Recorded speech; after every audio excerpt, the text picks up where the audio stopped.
তো বন্ধুরা, কেমন আছো সবাই? দেখো, ড্রাগন গাছ দেখিয়েছিলাম, আমার দুটো ফল হয়েছিল। আর আজকে দেখাবো, দেখো একটা ফল অলরেডি পাকতে চলেছে, লাল হয়ে গেছে। এই দেখো, লাল হয়ে গেছে, মানে 2-3 দিনের মধ্যেই পুরো পেকে যাবে।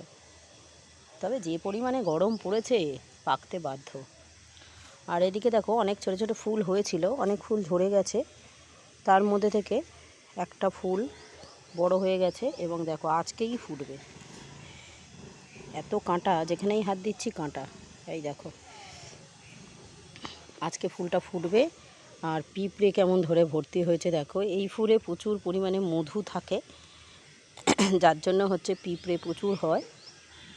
যতই চেষ্টা করি, যতই হচ্ছে বীজ দিই না কেন, পিঁপড়ে কিন্তু থেকেই যায়। দেখতেই পাচ্ছ, প্রচণ্ড পিঁপড়ে, প্রচুর পিঁপড়ে। তো আজকে এটা হবে, ফুটবে ফলটা বিকেলবেলায়। তো যদি সম্ভব হয়, যদি ভিডিও করি তোমাদের দেখাবো। আর একটা ফুল এখানে আছে, এটা আরও একদিন পরে ফুটবে, কাল বা পরশু দিন ফুটবে। আর বেশ বড়ই হয়ে গেছে ফুলগুলো। আরও কতগুলো ছোট ছোট ফুল হয়েছে, সেগুলো আবার যখন ফুটবে তোমাদের দেখাবো।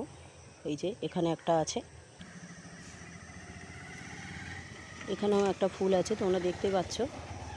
আর ফুল আপাতত আসেনি। ঠিক আছে, তো চলো আজকে পর্যন্ত, টাটা।